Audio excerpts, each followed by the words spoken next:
Na mambo vipi wadau wetu wa Lobababas TV, tumaini langu ni kwamba wewe ni mzima wa afya kabisa. Unazidi kutufuata moja kwa moja katika mashariki mwa Jamhuri ya Kidemokrasia ya Kongo, ndani ya jimbo la Kivu ya Kusini, katika jiji la Baraka, tarafani Fizi. Kama kisi unavyoendelea kuona hapa, mpenzi mtazamaji wetu, ni katika jiji la Baraka, baadhi ya kata na maeneo ambako kuna mijengo ya kifahari. Kama wewe uko Ulaya na unashindwa kujenga kwenu, basi wewe ujue kwamba wewe ni mtumwa mpaka milele. Lakini kwa wale ambao wanaokwenda Ulaya na kuweza kufanya mafanikio ya kuweza kuendeleza kwao na kwa maendeleo ya ujenzi, hao wana akili kabisa. Kwa hiyo mpenzi mtazamaji, kama ni mara yako ya kwanza kuweza kuangalia video zetu, naomba ubonyeze alama ya subscribe, kisha utabonyeza alama ya kengele kwa ajili ya kupata video zetu nyingi zaidi, na pia usikose kuacha maoni yako hapo. Leo tunakwenda kutembelea katika kata ile linaloitwa Kalinga Nord, ambako kunapatikana mijengo mikubwa ya kifahari ya ndugu zetu ambao wameweza kubahatika kwenda maeneo ya huko Ulaya, maeneo ya wazungu. Na tuna baadhi ya kanisa kubwa ambalo inajengwa huko, pamoja kuna salle de mariage, pamoja kuna na mambo mengine na maofisi ambazo zimejengwa huku. Tuna baadhi ya mafundi ambao wanajenga kanisa hili, linaitwa kwa jina la Church of Lord Jesus Christ. Katika lugha ya Kiswahili inaitwa kanisa la Bwana Yesu Kristo. Kuna baadhi ya wafundi ambao tutakwenda kujiana nao kuhusiana na kanisa hili, ambalo kuna mzee mkubwa ameweza kutoa msaada wake wa kuweza kujenga kanisa hili ili apate kuendeleza kupiga kazi ya Mungu mbele. Kwa hiyo mpenzi mtazamaji, ukae nasi pamoja tupate kwenda kukujuza na kuhojiana na mzee huyu, apate kwenda kutuambia maeneo ya hapa Kalinga Nord kwa kila ambacho kinachoendelea maeneo haya. Kwa hiyo mpenzi mtazamaji, usikose kuwasambazia wengine ili tupate kufanya kazi iliyo njema kabisa. Ni kanisa kubwa sana na lina sehemu nyingi. Kuna sehemu za kufanyia sherehe na kuna ofisi za kanisa kama gisi unavyoendelea kuona. Kwa hiyo kaa nasi chonjo, twende tukuonyeshe na tuhojiane na mzee huyu ili upate kujua kile ambacho kinachoendelea katika jiji la Baraka. Pastori wa kanisa hili la Church of Lord Jesus Christ, kanisa la Bwana Yesu Kristo, hapa Kalinga Nord, quartier Ute. Na tunataka kuuliza zaidi sana kuhusu kazi yako ya ujenzi. Hiyo kazi yako ndio ujenzi kweli kweli ambao unajenga hizi nyumba hapa, au ni wengine ndio ambao wanajenga? Ndio, ni mimi ambaye ni maître maçon kwanza wa hili kanisa, kama pastor tena maître maçon, na hii ni kazi ambayo mimi naifanya kwa maisha yangu. Kutokana na hii kazi yako ya ujenzi, unajenga sana nyumba za aina gani? Labda kuna aina ndio ambao unapenda tu hizi nyumba za aina hivi ndio unapenda? Ndio, maulizo ni sawa. Mimi niko fundi wa nyumba kama hizi za kizungu na nyumba za kawaida, kama hizi nyumba za tofali, za dobe, na najenga hizi nyumba za quit, mashantie kama kubwa kama hizi. Vipi kuhusu orofa, yani zile nyumba za juu za metaji? Najenga, ni fundi kabisa. Kwa sababu tunajua pale wakati mnapofanya orofa, mnajenga nyumba, mnaweka msingi, tofali zinajengwa, alafu kuna mahali fulani ambapo anaitwa ile paa pale, ile wanaita dale. Lakini mbona kuna kwa fundi wengi sana pale? Ni kwa nini hivyo? Wakati tunafika kule level ya dale, kuna baadhi ya watu fulani wao wanachukuaga wale mafundi ambao wana kazi nzuri sana, wale wana uzoefu ile kazi. Lakini tunakuwa tunaona watu wengi sana wakati wanapo floor ile del, manake wanamwangia ile dale sima, yani si atujui kama sasa wale watu wote wanatoka wapi, ni watu wenu au vipi? Wale wanakuwa ni watu mbalimbali tofauti ambao wanakusanyishwa mahali pale, kwa sababu inakuwa ni kazi nguvu sana zaidi. Agglomeration wanatafuta ni maede, banasemaka ede maso, babo ifundi. Sasa wakati ile kazi ni nyingi, kwa wanachukua watu karibu 50 hata 100 kwa kuharakisha, kwa sababu kazi iendelee kuwa na harakati wa mbio. Na kuhusu vile vyombo ambao wanatumikisha, kwa sababu utakuta kuna vyombo fulani ambao wanajipanga, wanaweza kumwangia dale kule. Sasa vile vyombo vinakuwa ni vya kwenu au wanafanyaje?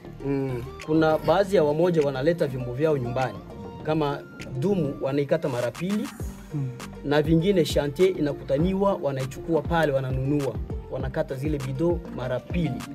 Kila mtu anapewa kipande ya dumu kwa kupakiza ile mortier, tunaitaka mortier, ile beto. Kila mtu anapashia mwingine, inafika paka pale mahali kwa kumwangia. Sasa vipi sasa ule ambaye atakosa kile kipande cha bidoo anaweza kufanyaje? Mtamfukuza au atatumia? Ikiwa wameshamorozesha ile nafasi, inabidi wale watu wa chantier wanafanya nguvu ili wampatishie ile kipande ya bidoo atumike kazi, kwa sababu wameshamorozesha pale. Sasa kuhusu ile kiwango ya sima, ile mifuko ya sima, ni nyinyi ndio ambao mnatoa ile hesabu au kuna mtu mwingine pale pembeni anatoa ile hesabu kwa sababu mwezi? Ndio, ulizo ni sawa. Pale kuna kwa kwanza engineer. Ule engineer anakuwa deja alishafanya comptage ya ile metrage ya ile nyumba itakuwa kule. Anajua hesabu ya mortier, yani sima, anajua hesabu ya gravier na anajua hesabu ya ile sable, yani mchanga. Sawa. Sasa ikifikia wakati fulani nyinyi mnajenga. Sasa wakati mnakuwa mnajenga ile mnamwanga dai, ni mpango wote mnapangilia eti kwamba tukimaliza mtatupa hela fulani au inakuwa ni kwa siku tu au masaa mnapangilia? Ndio. Inakuwa kwa siku au masaa. Dale tunaanza par exemple surtout inakuwa ni usiku. Tunaanza kukule, tunachanga, tunaanza kukule na 19 registre au 20 registre. Tukianza ile kazi tunakule beto titi tunafika hadi asubuhi. Tukifika asubuhi na ile kazi bado haijamalizika, tuna prolonger mu journée nyingine. Kunakuwa augmentation ya franga tena pale, ule engineer analipa tena wale baadhi. Kwa sababu pale ulisema kutumika, lakini hujasema kuhusu pumziko. Je, hakuna pumziko? Hakuna saa za kula au tutoeshe pale mzuri? Labda kuna saa za pumziko na kuna saa za kula. Ndio, pumziko inakuaga. Kuna pumziko ya watu kutumia chakula. Ile inakuaga kabisa. Na kuna wakati mnapashwa kuanza mnatumia chakula. Baadhi mnaendelea na kazi, kufika mamida fulani watu wameshachoka, kuna kuoga pumziko, tena watu wanatumia chakula hadi paka mnaendelea mwisho wa kazi. Sasa kwa sababu tunajua kwamba ile cement inakuwa na wakati fulani ambao inaweza kakauka. Sasa wakati ile mnachanga cement mingi na roana, sasa mnapumzika dakika ngapi kwa sababu ile cement isikauke? Inaweza kuwa hata dakika, kila mtu anapewa chakula yake, anaambiwa akule kwa haraka kwa sababu ile cement isigandane na ile nafasi. Anakula kwa spidi, anamaliza, kisha baadaye tunaanzana tena kazi watu wote. Na vipi sasa kuhusu, kwa sababu kuna wakati ambapo mnakuwa mnajenga, tunarudia kuhusu kujenga kwako, utakuta huko unajenga. Sasa unasema kwamba hii ni kazi yako kabisa, miaka huko unajenga. Sasa unajenga ile ya aina daily, yani kwa siku, au unakuwa unajenga ile kwa conversion tunasema? Kuna kujenga, maulizo ni sawa. Kuna kujenga ambao tunajenga ya par jour. Ile kuna mtu anakuja jenga par jour, analipo kwa siku na anarudia. Kuna mara hawezi rudia tena kesho yake, au anaweza karudia kama ile kazi iko na prolongement ya kuendelea na kazi. Na kuna kwa kazi ili mnafanya conversion. Hii kazi tutalipana hivi na mnatumika hadi paka mnamaliza ile kazi, mna remettre ile kazi kwenye chef wa nyumba. Kwa sababu kuna mambo mengine hapo. Tugusie kwanza ile ya conversion, yani mnapatana, ni mapatano, nyumba yangu ikiisha ndio nakulipa, au wanalipa baada ya kipindi fulani? Kwa maana kuna nafasi unaweza kujenga msingi, unaweza kulipwa au paka malize nyumba yote. Sawa. Kuna poka kwanza etape 3 za kujenga na malipo. Mnajenga fondation, mnalipiwa, na kuna mara anaweza jenga ile nyumba na inaishia pale kwanza kwa fondation inasimama. Lakini kama mtademare, mnasema bei yenu kwa awamu 3. Tunamaliza fondation, mnatulipa sehemu. Tunafanya elevation de mur, tunafika madirisha, mnatulipa ingine sehemu. Tunajenga, tunafunga ile mkaba sentir na kumaliza briki ya yulu, tena mnatupatia zingine frank mpaka ile kazi inamalizika.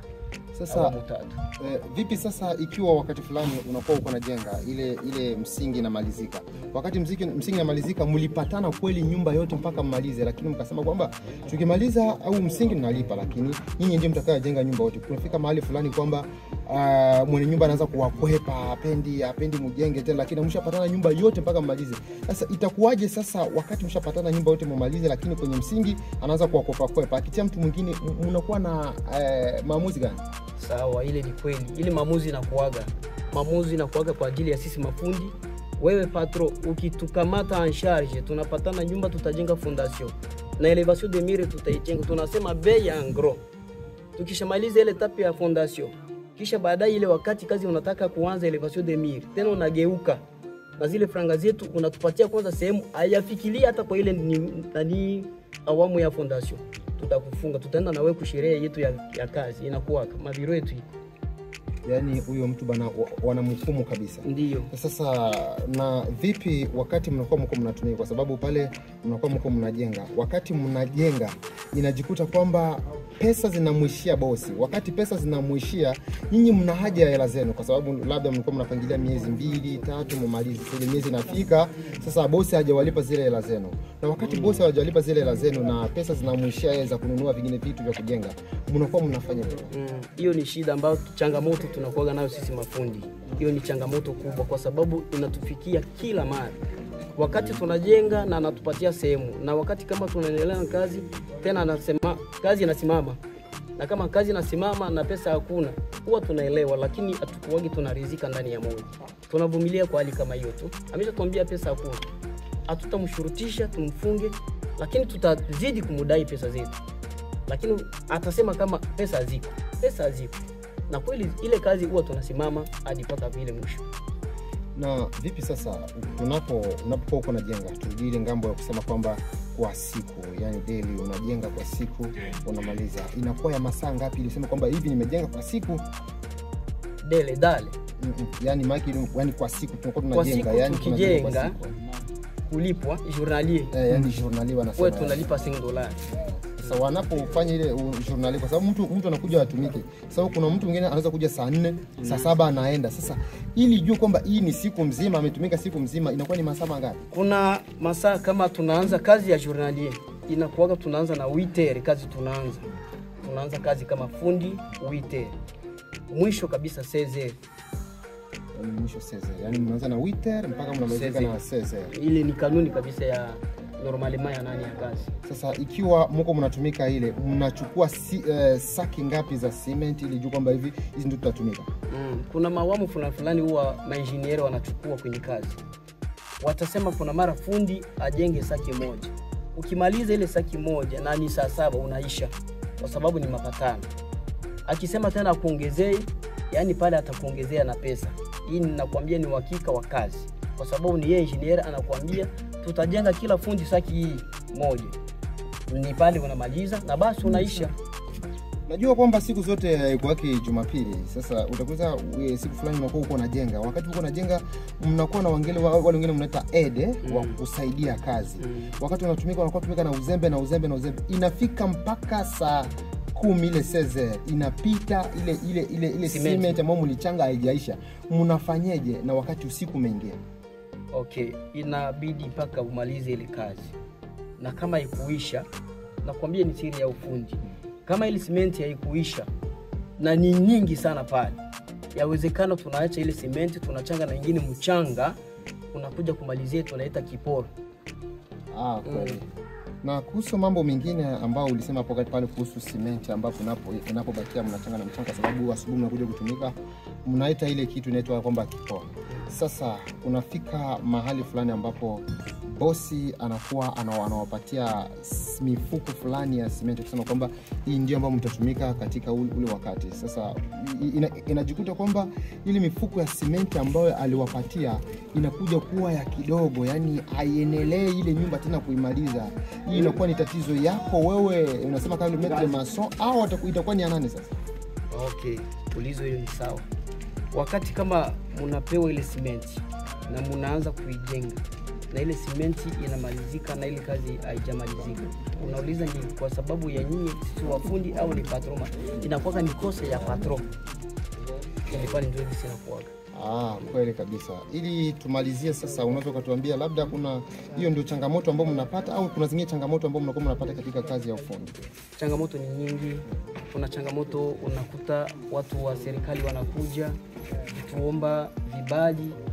Kuna ambapo tunawaambia bado hatujapewa pesa na bosi, hawatakuitikia, inaleta fujo zaidi hadi paka wanawasimamisha kwenye kazi kwa sababu hamjapata makaratasi. Hiyo changamoto ipo. Na kuna changamoto ya malipo kwa mabosi. Wakati mnafikia tupe pesa hakuna, lakini wananunua ile material yao ya kazi. Lakini kwa kulipa wafundi, mjenge kwanza mtumike, tutawapa pesa. Na kuna baadhi ya sisi tulishahitaji pesa zinakosekana. Hizo changamoto zinakuwa kabisa sana kwenye kazi yetu. Kweli.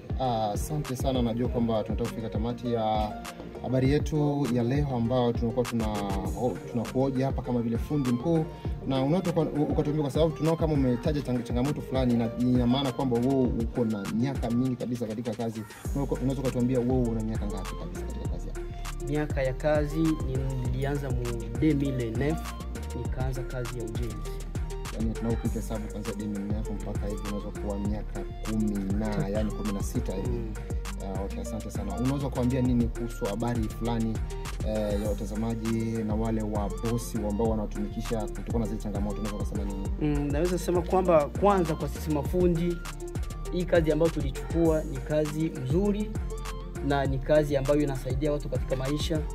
Yule mwenzangu fundi kama mimi au anakuwa na roho ya subira, kwa sababu katika kazi huwa changamoto zinakuwa nyingi, na changamoto yetu ya kwanza kwa sisi mafundi kuwa na subira ni kwa ajili ya malipo. Wakati malipo kama haijafikia, wewe fundi subiria ule wakati ambao bosi anakuambia atakupatia. Ijapokuwa matatizo ya maisha ni mengi, huwa inasababisha watu kugombana na kila mtu anasema nitakufungisha kwa sababu pesa zionekana. Tuwe na roho za subira, kwa sababu ni kawaida ya kimaisha na kawaida ya kikazi. Asante sana watazamaji na wafuatiliaji wa TV yetu ambayo inaitwa Global TV. Tutakutana hata wakati mwingine. Lakini unapofungua video, kabla hujafika mwisho, subscribe pale unaotumia mtu mwingine ili akapata habari zetu mapema. Asante.